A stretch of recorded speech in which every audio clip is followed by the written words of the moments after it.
Una gran riqueza de reflexión sobre temas de doctrina social de la Iglesia son los aportes de las conferencias episcopales latinoamericanas, especialmente la segunda conferencia en Medellín y los que van a seguir.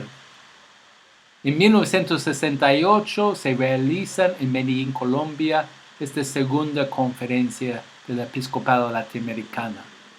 Luego, 11 años después, en Puebla de México realiza la tercera.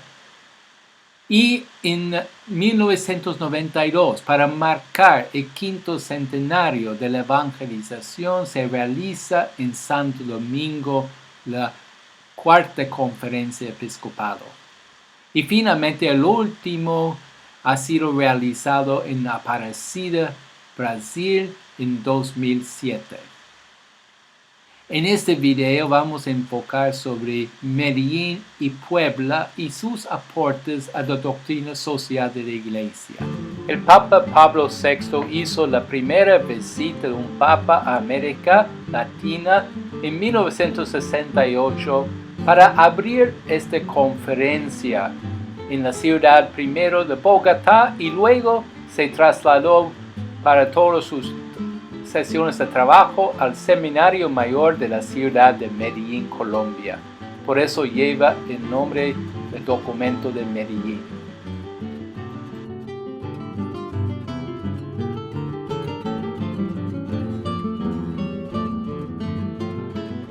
El motivo de la conferencia era para aplicar a la América Latina las conclusiones del Concilio Vaticano II, que había terminado en 1965.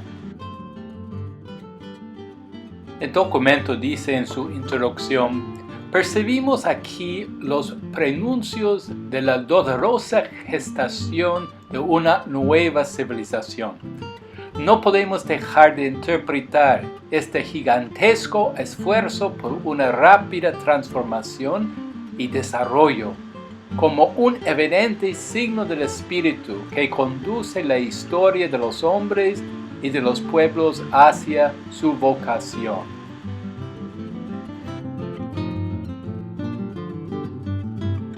Un sordo clamor brota de millones de hombres pidiendo a sus pastores una liberación que no les llega de ninguna parte. Así es la marca la realidad a la cual los obispos están refiriéndose. Luego dice: si el desarrollo es el nuevo nombre de la paz, el subdesarrollo latinoamericano, con características propias en los diversos países, es una injusta situación promotora de tensiones que conspiran contra la paz.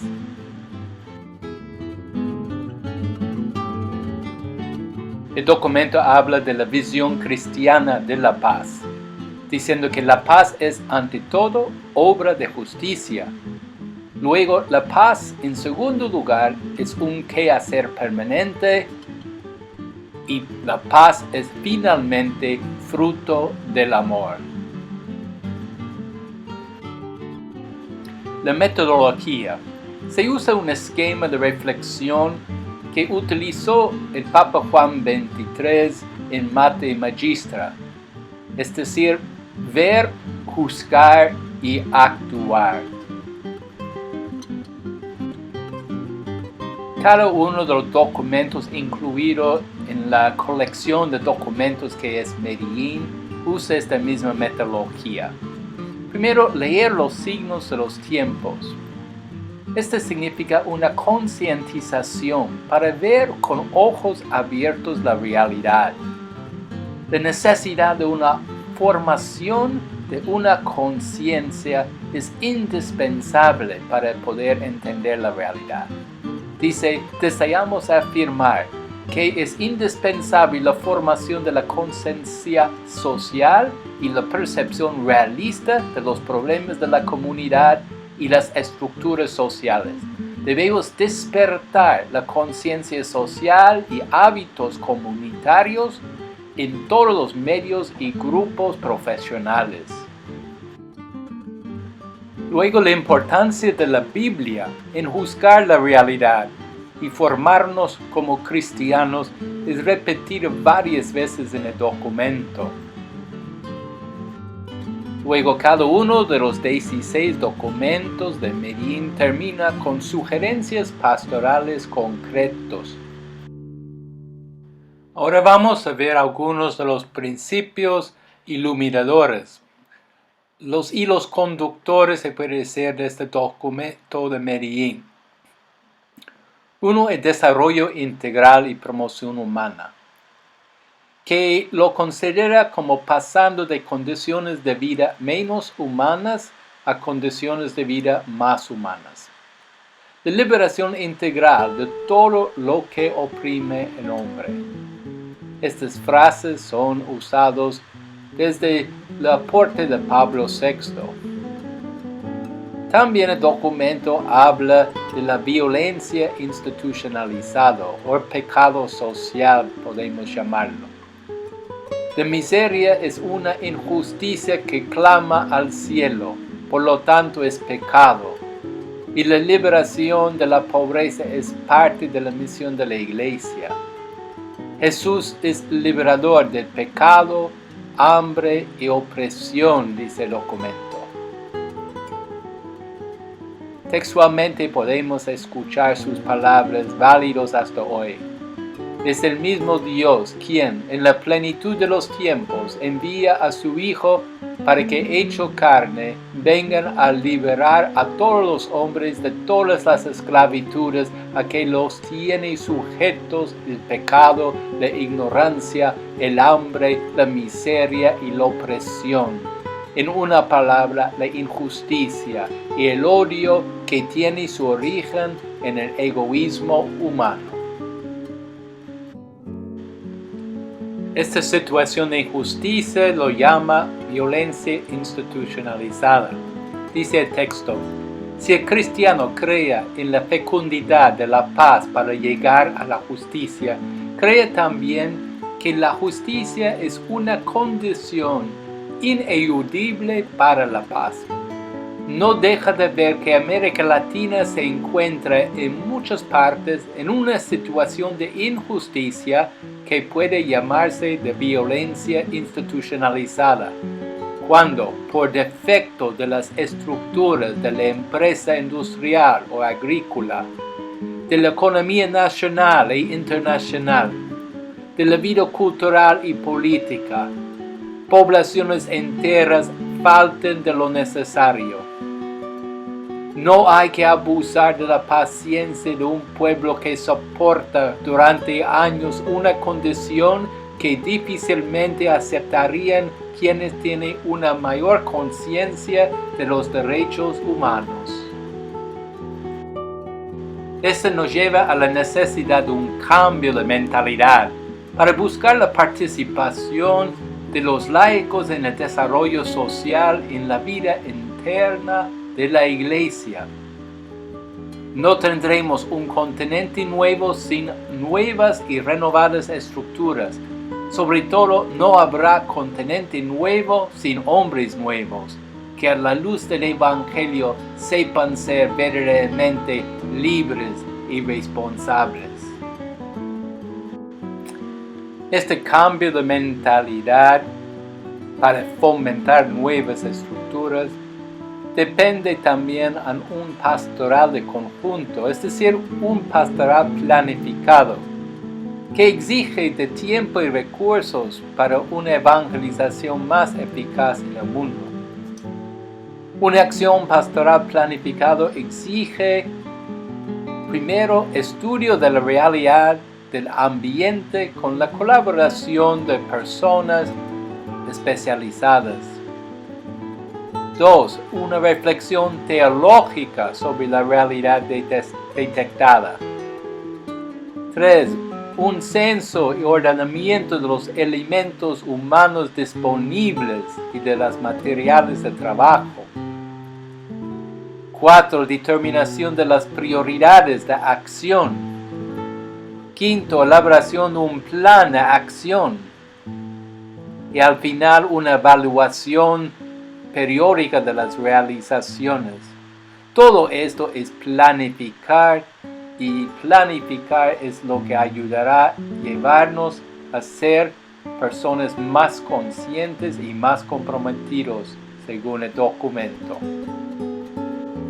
Otros temas de Medellín es la vida comunitaria en la iglesia, la participación de los laicos en la iglesia, la parroquia vista como una comunidad de comunidades, se puede decir, aunque la expresión es posterior.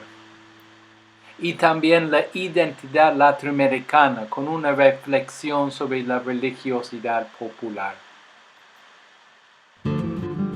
11 años más tarde, en 1979, en la ciudad de Puebla, México, se realizó la tercera conferencia del episcopado latinoamericano. El documento que produjo es extenso y rico en perspectivas, y aquí solo recogemos algunos temas que son centrales en nuestra reflexión sobre la doctrina social de la Iglesia. En primer lugar, el documento de Puebla consta que la Iglesia está comprometida con la realidad de América Latina y que ha tratado de ayudar al hombre a pasar de situaciones menos humanas a situaciones más humanas. Después repasa los motivos de alegría, como son la tendencia nada de compartir que tiene el hombre latinoamericano, el que haya tomado mayor conciencia de su dignidad, el mayor interés por los valores autóctonos y respecto a las culturas indígenas, el deseo de superación de los jóvenes, el avance económico significativo, lo que demuestra que sería posible desarraigar la extrema pobreza, y los progresos en la educación. Luego, el documento continúa con un análisis de las angustias de nuestro tiempo.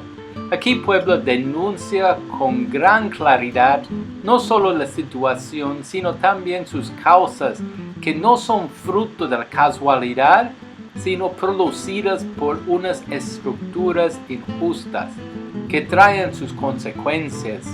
Como dice el documento, vemos a la luz de la fe como un escándalo y una contradicción con el ser cristiano la creciente brecha entre ricos y pobres. El lujo de unos pocos se convierte en insulto contra la miseria de las grandes masas.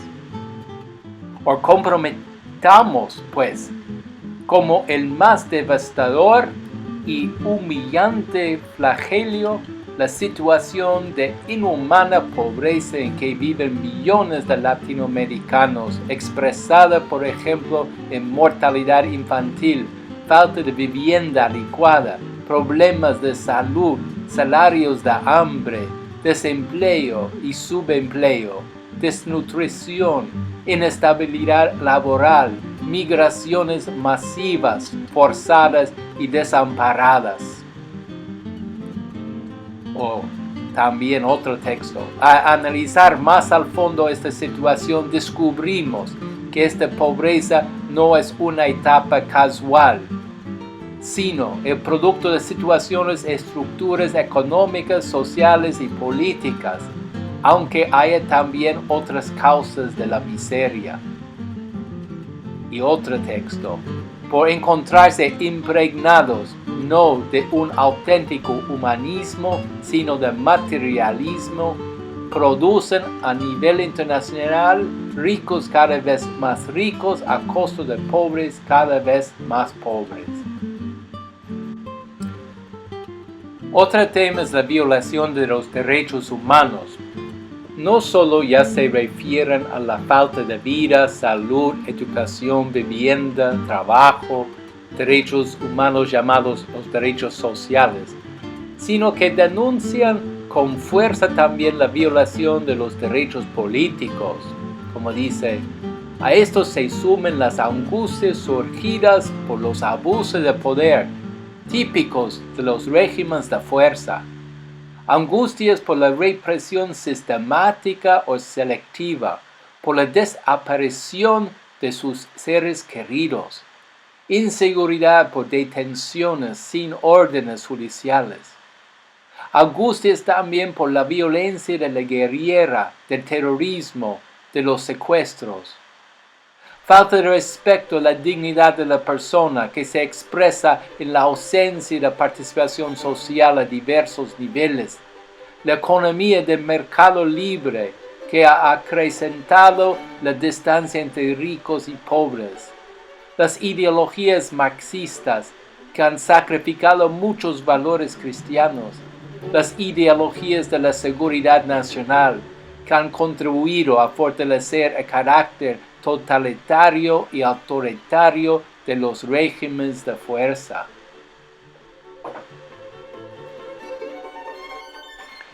Esto lleva a la reflexión sobre los rostros sufrientes de Cristo. En este contexto destaca el famoso texto donde el pueblo reconoce en la situación de pobreza los rostros concretos de Cristo. Es un texto por demás evangélico que nos lleva directamente a la identificación con los pobres que Jesús reclama en capítulo 25 de Mateo. Su lectura actual es altamente interpeladora.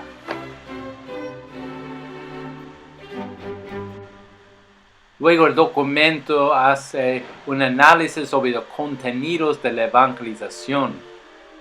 Se habla de la verdad sobre Jesucristo, reclamando que debemos presentar a Jesús de Nazaret compartiendo la vida, las esperanzas y las angustias de su pueblo, consciente de su misión anunciador y realizador del reino. La verdad sobre la iglesia como inseparable de Cristo, porque Él mismo la fundó, cuya misión es anunciar y instaurar el reino del cual es signo, germen y principio. La verdad sobre el hombre. El pueblo hace un análisis sobre visiones inadecuadas del hombre que se encuentra en América Latina. Luego, posteriormente, una proclamación fundamental y una condena de todas las violaciones. Dice, profesamos pues que todo hombre y toda mujer, por más insignificantes que parezcan, tienen en sí una nobleza inviolable que ellos mismos y los demás deben respetar y hacer respetar sin condiciones. Condenamos todo menosprecio, reducción o atropello de las personas y de sus derechos inalienables. Todo atento contra la vida humana, desde lo oculta en el seno materno hasta la que se juzga como inútil.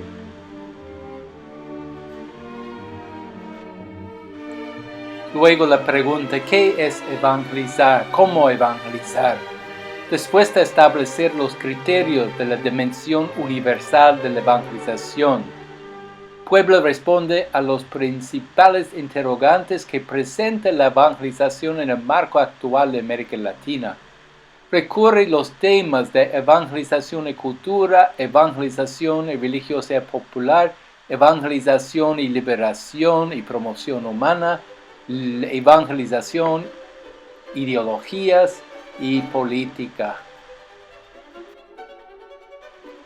Para el tema de liberación y promoción humana, se invocan los aportes de la doctrina social de la Iglesia y se reconoce que la promoción humana implica actividades diversas y se insiste en el discernimiento de una liberación en Cristo. Un tema todavía más cadente es el referido a las ideologías y la política. Sobre la política reconoce que la dimensión política es constitutiva del hombre y que la fe cristiana valoriza y tiene en alta estima su actividad. Recordando la realidad de violencia política que se da en América Latina en estos años, la Iglesia se pronuncia con claridad, diciendo, la tortura física y psicológica, los secuestros, la persecución de disidentes políticos son siempre condenables. Y si son realizados por la autoridad encargada de tutelar el bien común, envilecen a quien los practican. Otro texto. Con igual decisión, la Iglesia rechaza la violencia terrorista y guerrillera, cruel e incontrolada en cuanto se desata. De ningún modo se justifica el crimen como camino de liberación. Respecto a las ideologías, además de poner en guardia a los cristianos por cómo se las absolutiza y cómo se las juzga solo en teoría, analiza brevemente y rechaza el liberalismo capitalista, ideología de la riqueza en su forma individual, y el colectivismo marxista, idolatría de la riqueza en su forma colectivista, y la doctrina de la seguridad nacional, que no se armoniza con una visión cristiana del hombre y impone la tutela del pueblo por élites de poder militares y políticos. El documento también habla de las comunidades eclesiales de base. Pueblo hace una constatación muy positiva, ya que crean mayor interrelación personal, aceptación de la palabra de Dios, revisión de vida y reflexión sobre la realidad a la luz del Evangelio. Se acentúa el compromiso con la familia, con el trabajo, con el barrio y la comunidad local. Las opciones de Puebla. Puebla señala dos opciones preferenciales. Primeramente, la opción preferencial por los pobres. Puebla recoge las orientaciones del discurso inaugural del Papa y valora opinión sobre los pobres que hizo Medellín como una clara y profética opción preferencial y solidaria por los pobres.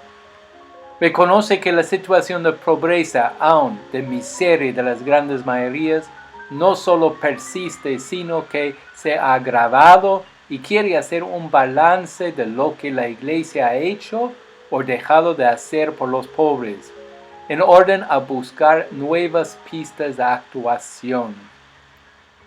Después de una reflexión doctrinal, Puebla establece unas líneas pastorales cuyo objetivo es claro. Dice, esta opción, exigida por la realidad escandalosa de los desequilibrios económicos en América Latina, debe llevar a establecer una convivencia digna, fraterna y a construir una sociedad justa y libre. Las acciones concretas que establece son la condena como antievangélica de la extrema pobreza que afecta a numerosísimos sectores de nuestro continente. El compromiso de conocer y denunciar mejor los mecanismos de esta pobreza. La unión de la Iglesia con todos los hombres de buena voluntad para desarraigar la pobreza y crear un mundo más justo y fraterno. Apoyar las aspiraciones de obreros y campesinos y defender sus derechos fundamentales, promover las culturas indígenas. Todas esas son acciones a favor de los más pobres. La otra opción preferencial es por los jóvenes. Parte de un sencillo análisis que recoge las características de la juventud actual, que por ser inconformistas y estar desorientados ante la incoherencia del mundo adulto, y al no verse tomados en serio, se dirigen por otros caminos, son acosados por diversas ideologías y manipulados en lo político o en el uso del consumismo y el tiempo libre.